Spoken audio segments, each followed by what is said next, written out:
Good afternoon and welcome to Libertarian Counterpoint Podcasts. We're coming at you on December 4th of 2020, still in the heart of COVID-inspired lockdowns that seem to be ramping up in a lot of places. But before we get into any of the news of the day, let me introduce you to our panel. Up in our upper left-hand corner, we have our screaming eagle of freedom, Tim Everett, a pilot in the state of California. that was a pitiful scream, Tim. Seriously. it's like I call my cat Squeak as kind of like a nickname because she doesn't make much of a noise. She just kind of squeaks at you, you know. So we have the squeak. Now we have the squeaking eagle of freedom here. Squeaking eagle. Yep, that's what you do. You know, and by the way, I'm all confused now. Last show we were switched, and so now it's like I'm looking to the left, and there I am, and Leon's to the right. Now I'm all confused. Our eagle has been disoriented, and Yes. government is just squeezing the life out of him with these lockdowns. So, we need to end these lockdowns now. Clearly, let's save our screaming eagle of freedom. Yeah, please. Now, in our upper right-hand corner, we have Leon, the word Brathwaite. Last word in liberty. He is a retired engineer in the state of California. And my name is Jason McPhee, and I'll be your host today. Before we get into the show real quick, I wanted to say if you had any comments or questions during the show, you can send them to counterpoint@libertariancounterpoint.com. We'd also love to hear from you if you have any experiences where you've lost your job or your business has been shut down related to COVID or riots. And also, too, if you're somebody who's considering leaving of the state of California, we've interviewed a few people regarding that, and we'd love to hear your perspectives of why you're leaving. That seems to be a pandemic these days as well. Yeah, I've noticed one thing, though. Jason never says what his occupation is. He's the only one. His occupation is the host. Today, I'm the host. The host with the most. Yeah. With the most what? Exactly. The most topics to discuss for the day. We better get started. So let's jump right into this right now. So one of the big things related to all this COVID lockdown nonsense that we've been going through is government stepping on religion. That's one of the things we really haven't had a lot of chance to talk about that on this show. We've touched on it a few times. Well, recently the Supreme Court stepped up and slapped down some of the nonsense coming out of Andrew Cuomo in New York on essentially capping capacities on religious services.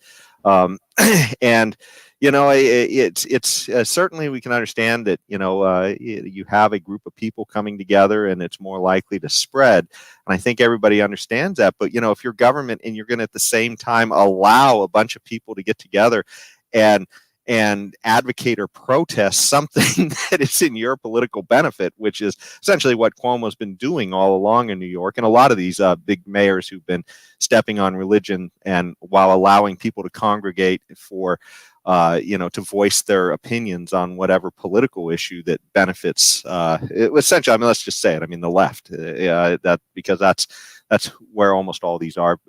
It's just outrageous. And so the Supreme Court has finally stepped up and said this as well. And they said that, it's in our Bill of Rights. This is a constitutional guarantee that we have the right to get together and assemble for religious purposes. And so that is, the word from the Supreme Court. You guys have any thoughts on that?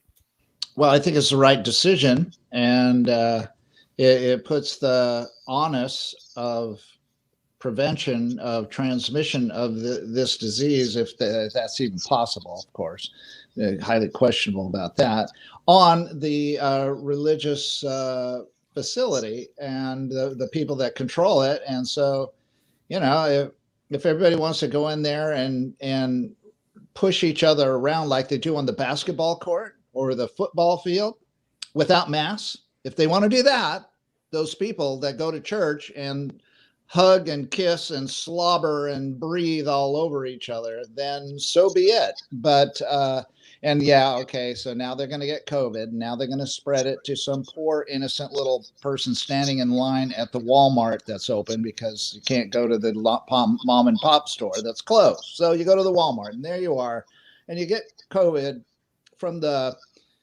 bad person that went to church and got too close to somebody else, and now everybody's spreading it all over everywhere, and so on and so on and so on. And that's the gist of the thing. But I'm sorry. I think it's what the reality is that these people at the religious congregations they're gonna distance enough and wear masks, and they can do 18 different things. They can have the things outside, inside with ventilation, this, that, the other thing. There's lots of ways they can do it responsibly, that they don't have to be told what to do, and there you have it. So I think it's a good decision. And I agree, it's a good decision. And I mean, the bottom line from the court's decision is we got to learn to manage the risk, okay? Because we cannot have the government saying that when Black Lives Matter and when Antifa goes out there and protests, sometimes there's mostly peaceful protests. That is okay. That's all right. We can allow those things, but we cannot allow people to peacefully gather for religious services. There's some major disconnect there. I mean, worship, religion is a constitutional right, peaceful assembly, and also free speech, which is protesting, is also a constitutional right. Why is the government making a distinction between the two by allowing one and disallowing the other? So I think the Supreme Court did a very fantastic job on this particular decision. And I hope they continue to slap these governors and put them back in their place, which is at the back of the bus. That's where they should be, all of them. Yeah. All righty then. Well, this is one thing too, where, when we look at the potential legacy of Trump, as we're not quite sure if it's done being written at this point, but I think this is one of these areas where his presidency has made a difference, at least with respect to his court appointees, because this issue was dealt with, I believe, earlier in the year. Before the appointment of Amy Coney Barrett and his most recent appointee, and they ruled the other way, where they said that essentially it was in the state's interest to limit these kind of gatherings, I believe. So this is a real, I think, blow for liberty, or blow against the enemies of liberty, I guess you'd say. A blow for tyranny. Yeah. A blow to tyranny. Yes. Well, you see what happened previously when the court ruled on it the first time. Mr. John Roberts, the Chief Justice, he's becoming a sort of wobbly conservative these days. Yeah. So he went with the liberals, and they ruled 4-4. So that means the decision of the lower court, which was an appeals court, that means the decision stood as a result. So when Amy Coney Barrett came onto the court, well, then they had, the case was revisited, and that's where we got the decision that came out against Andrew Cuomo and New York, and it's damn nonsense. And my understanding is the vote. I'm sorry? It was 5-4 this time. 5-4. It was a 5-4 decision. Yeah. This time, Roberts joined the left. So Roberts kind of revealed his colors. Yes, where he belonged. Yeah. Well, let's be honest. That's where he belongs. So he's been drifting.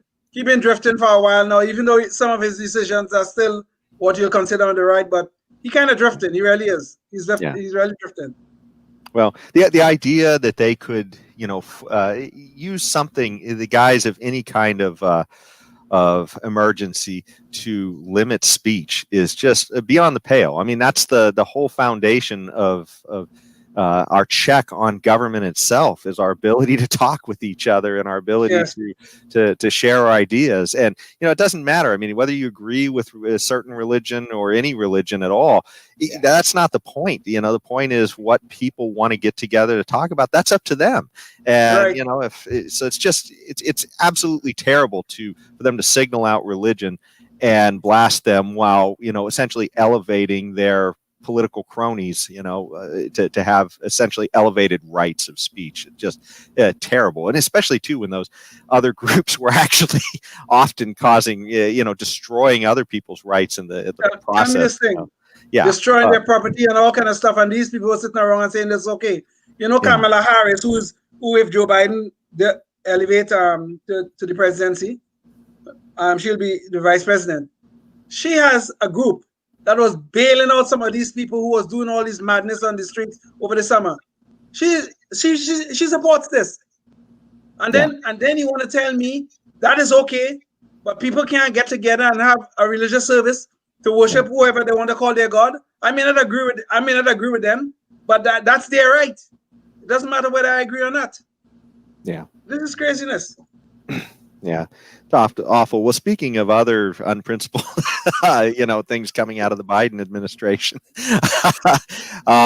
recently Biden has been making a lot of appointments, and so one of the things that made the news this last week is that he had appointed his White House communication team.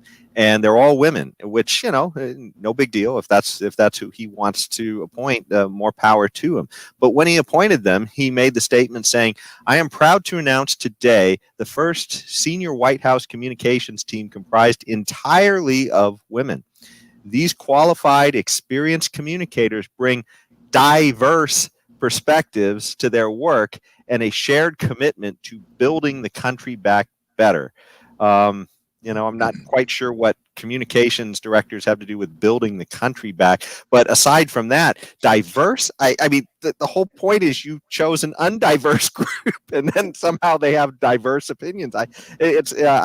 Maybe he chose intellectually diverse people. That would be a first for him. But, certainly, as far as what really matters to these guys is how people look, he chose a very undiverse appearing group. So I don't know. What do you guys have to say? Chosen not by the content of their character, but by the type of sex organs they have. Yes, exactly. Because you see, what is going on in our society is not the content of your character, just like Tim says. It's not the color of your conduct. It's not the condition of your competence. None of that matters. Your race matters, and your sex matters. Okay, so here's Mr. Biden now, and no, this is not surprising. This damn nonsense is not surprising. He was stuck with having to pick a woman of color, which is this woman of color thing does really drive me crazy. But maybe that's for a different show, But he was stuck because first he said, "Oh, I'm gonna pick a woman as vice president," and then he made his two racist statements. So then he had to get a woman of color. Yeah. And just to remind people, his racist, well, at least one of his racist statements that mostly everybody's familiar with: "If you ain't voting for me, you ain't black." Exactly. Imagine that. This old, decrepit, half-senile man telling me I ain't black because I ain't gonna vote for him. And God could come down and tell me to vote for him, and I'm not gonna do it. Okay. So he this half-decrepit, half-senile man telling me I ain't black. Imagine that. Yeah. But he was stuck with making these kind of decisions, this kind of diversity, because he comes up with this thing about, I have to pick a woman, and then when it have to be a woman of color, and then when you have to find his communication group, we have to pick women because they're gonna bring some diverse perspective. What the hell does that have to do with the competence? What the hell does it have to do? Nothing, absolutely nothing. But here we go, the left with all their craziness. And if God help us and this man becomes president, we're gonna be in a lot of trouble. Believe me. Yeah, yeah. Well, judging by the way that they're, governing, there won't be much diversity in our economic our economic positions when this is all over. Yes. We'll all be equally poor. They keep these lockdowns going, and go forward with some of their other economic nonsense. But diversity. That there's other issues as well going on with diversity that just sort of nonsense. It seems to be sort of a religion, but we have the Nasdaq announcing diversity requirements for companies that are listed on their exchange now, and this is. It seems to be following after a California diversity requirement that happened later this year. And of course, California, that's where all these things seem to be coming out of nowadays. But California, back in September of this year, the governor signed into law a Senate bill that required publicly held corporations in California to achieve diversity on their boards of directors by 2023. Well, it looks like NASDAQ has tried to, I guess they're trying to get ahead of that or something and jump on with their own diversity requirements. But essentially, these would be requirements that would ask these boards to, well, not ask, tell these boards that, one, they have to give diversity statistics about their board. So that's one thing. And then two, they have to require certain numbers depending upon the number of board members. They have to have a certain number of diverse people. And so this might mean women, or you have to show that you're maybe LGBT or something, or maybe you're an ethnic diversity or something like that. But, of course, there's no diversity in thought necessarily. Just it's not about what they're thinking. It's just about what they look like. So it's you guys have any thoughts on this? Well, if I could read from what Simon Black said about it, it's short and to the point. The University of Pennsylvania's famous Wharton School of Business analyzed dozens of studies of corporate diversity requirements that specifically demand women on company boards. Rigorous peer-reviewed studies suggest, this is in quotes, so this is from the Wharton School of Business, suggests that companies do not perform better when they have women on the board, nor do they perform worse. So Simon says, what a shocker. It turns out that the absence of a Y chromosome makes absolutely no difference in someone's qualifications. Could that possibly be because deep down we're all made up of the same stuff, and someone's sex organs and ethnicity are completely irrelevant when it comes to business and finance? Indeed. I just thought that was so perfect. And that Indeed. Was about this NASDAQ thing. Yeah. Indeed. It gets back to what was just said, okay? It is not the content of your character. It's not the color of your conduct. It's not the condition of your competence. It's just the condition. It's just the color of your skin or the sex organs that you possess. When George Wallace was being inaugurated as the governor of Alabama, this I think was in 1963. He said, in the most wonderful Southern drawl, segregation today, segregation tomorrow, segregation forever. And that's exactly what is happening right now. We're going to have segregation forever because these people want to divide us by race, by sex, by class. And they forget all the important things that we're supposed to possess, which is character, competence, which is conduct. These are the sort of things that are supposed to drive us forward in life. Our merit and our skills supposed to determine things, not our sex organs and not the skin color we possess. Yeah. And George Wallace's vision of America is coming true unless we stop it, unless we do something about it. Well, bringing up George Wallace, that does bring up an interesting point, though, because, some of this is a little bit of reaction to people trying to insert race and gender and other things into government in the past, decades and decades ago. And, it's people forget it was government that did that back then. Jim Crow Exactly. laws, that was government. Yeah. That's right. You know, when you saw the federal government coming in to stop the state governments from doing these things, those were government laws. And I mean, that really drives home the point that we need to, you know, it's one thing if an individual is irrationally biased against something. Well, okay, they're going to pay a price for that in the marketplace. I mean, if you limit the number of possibilities that you have to choose from as a business or your customer base or anything, you're literally that is a cost to business, not a benefit to business.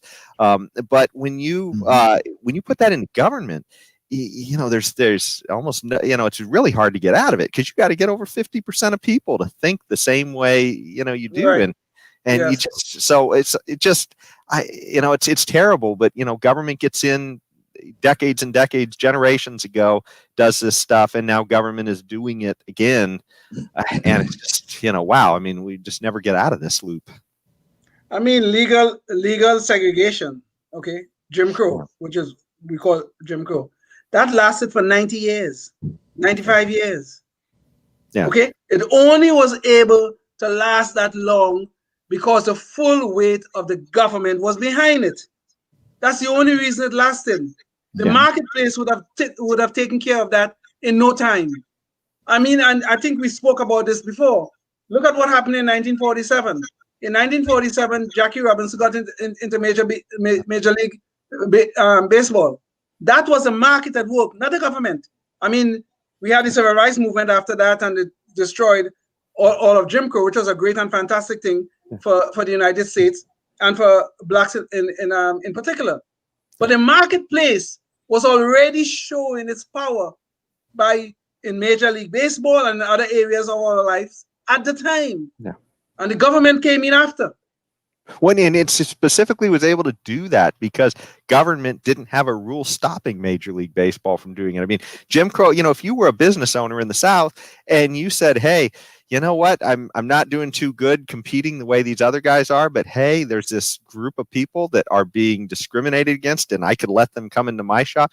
You literally couldn't do that. You would be shut down and fined. There were all kinds of Jim Crow fines for, you know, there were rules about trains and other things where people literally had to sit in certain areas, regardless of what the business wanted, because you'd literally be fined if you didn't do that. And there were even rules that said who you could essentially marry and other stuff like that in some of these places. There were rules against you intermingling with people of other groups. That was government. I mean, you know, if some jerk 2 blocks away doesn't like the color or, you know, choice of my partner, that, you know, I don't give a crap. But if I choose something and the government shows up at my doorstep and says, you know, they're going to throw me in jail, that's a completely other, you know, and that really puts the brakes on you know, destroying these things when government is using force to keep people from experimenting. Exactly.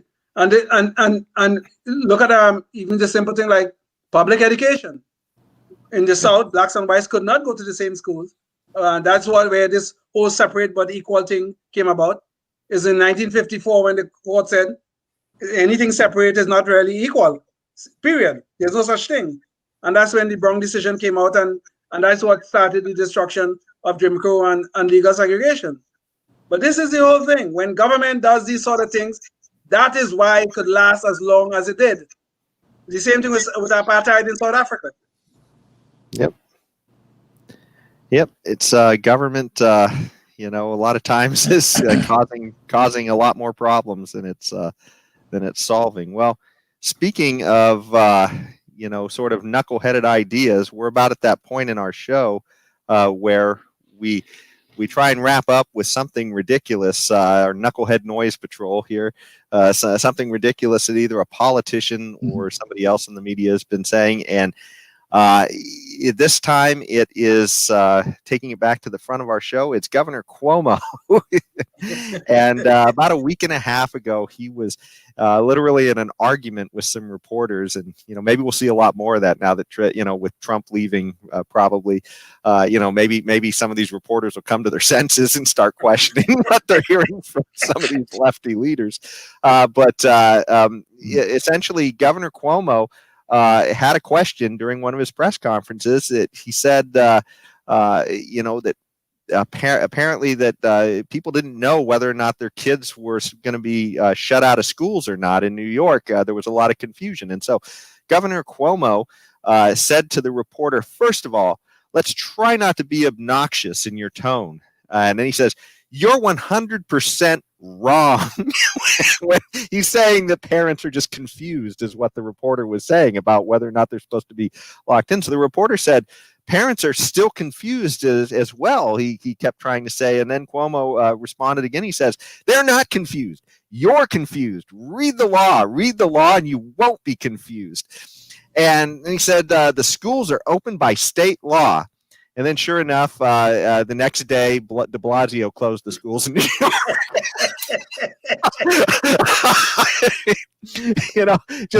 Sort of government not even knowing what's going on under its own, tent. So the right hand doesn't know what the left hand is doing. Exactly. Yeah. I mean, this is arbitrary government.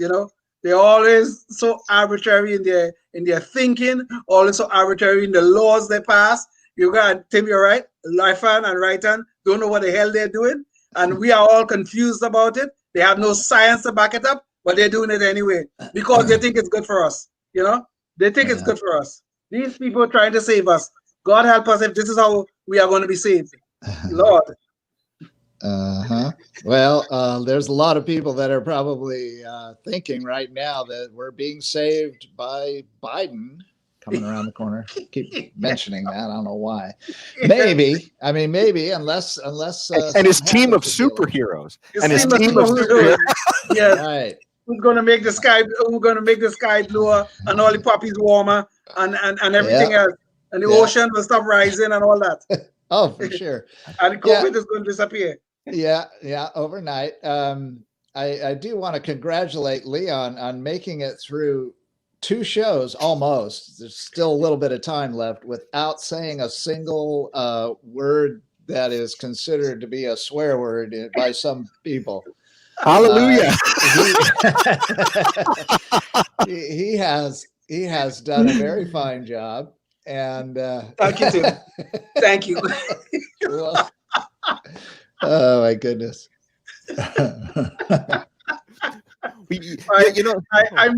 I must confess, I came close today, but you guys probably didn't realize it.